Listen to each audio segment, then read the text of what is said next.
तुम करो तो चमत्कार, हम करे तो থাক আর বললামই না। আলহামদুলিল্লাহ, আমার অর্থমন্ত্রী knows the difference. He knows what changes need to be made and he knows what he cannot. আমি বর্তমানে একটু কনফিউজড আছি। বেশ কয়েকদিন ধরে আমাদের বিরোধী দলের নেতাদের অনেকগুলি স্পিচ শুনলাম, শুনে একটা জিনিস বুঝতে পারলাম যে যখন আমাদের অর্থমন্ত্রী কোনো বড় ধরনের প্রজেক্টের কথা বলে তখন ওনারা নারাজ হন, কারণ বাজেটটা অনেক বড় হয়ে যাচ্ছে। তবে ওনারা যখন বক্তৃতা দেন, বক্তৃতার সময় শেষ হয়ে যাওয়ার পরে 2 মিনিট আবদার করে নেন নিজ এলাকার ব্যাপারে কথা বলার জন্য। নিজ এলাকার ব্যাপারে কথা বলতে গিয়ে তারা বলেন, বেশিরভাগই বলেছে 4 লেনের রাস্তা লাগবে, 20টা ব্রিজ লাগবে, কিছু কাঁচা রাস্তা পাকা করতে হবে, সব কিছুই বলল। কথাগুলো শুনে মনে হলো উর্দুতে একটা কথা আছে, তুম করো তো চমৎকার, হাম করে তো থাক আর বললামই না।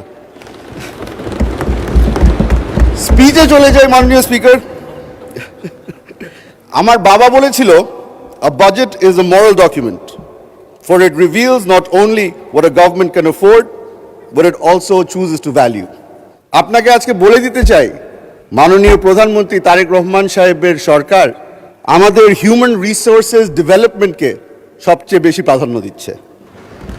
সবাই ছোট ছোট করে বলে, একজনে বলে এডুকেশন, একজনে বলে হেলথ কেয়ার, সব কিছু যদি আপনি এক জায়গায় মিলিয়ে নেন তাহলে ওটাকে হিউম্যান রিসোর্সেস ডেভেলপমেন্টই বলা হয়।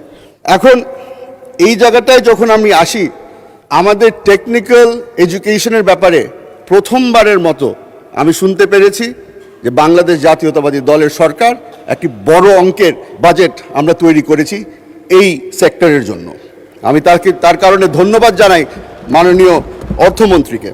মাননীয় স্পিকার, এই বাজেটকে ডিসক্রাইব করার সময় বিরোধী দলের নেতারা এটাকে বলেছে রিস্কি, ওভার অ্যাম্বিশাস, একবার বোধহয় শুনেছিলাম একজন বলেছিল ফ্যান্সিফুল।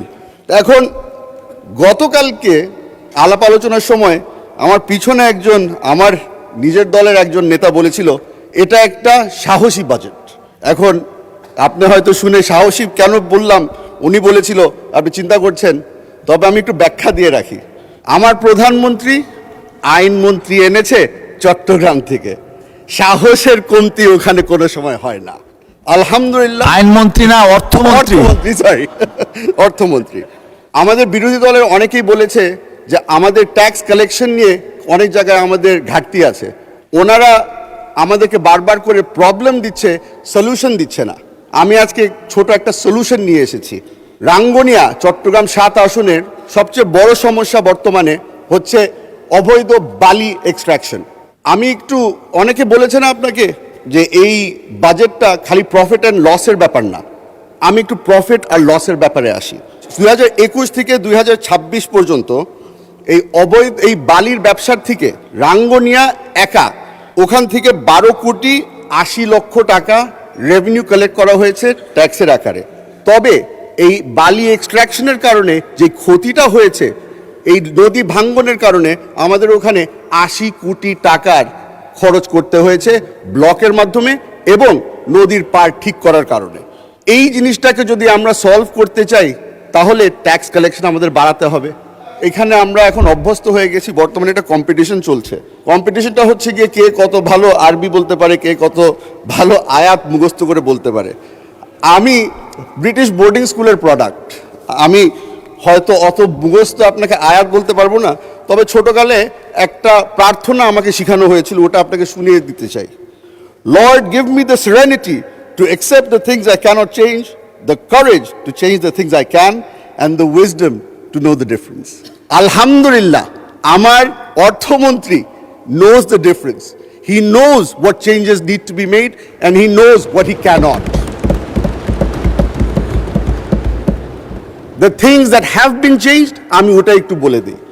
বাংলাদেশে গত 20 বছরের মধ্যে সোশ্যাল সেফটি নেট বলে কিছু ছিল না। মাননীয় প্রধানমন্ত্রী এই সোশ্যাল সেফটি নেট ক্রিয়েট করার জন্যই ফ্যামিলি কার্ড নিয়ে এসেছে। আলহামদুলিল্লাহ, মাননীয় অর্থমন্ত্রী আমাদেরকে ওটার জন্য ফান্ডিংয়ের ব্যবস্থা করে দিয়েছে। The things we cannot change, আমাদের বাংলাদেশের ওনারা বারবার করে বলছে ট্যাক্স কালেকশনের উপরে আমরা নির্ভর। আমি ট্যাক্স কালেকশনের উপর নির্ভর না, আমি এফডিআই এর উপরে নির্ভর। আমাদের অর্থমন্ত্রী এমন একটা ব্যাকবোন বানাতে চেষ্টা করছে যেটার উপরে আমরা নেক্সট 5 বছরের ডেভেলপমেন্ট আমরা দাঁড়া করাতে পারি। মাননীয় স্পিকার, আপনাকে ধন্যবাদ।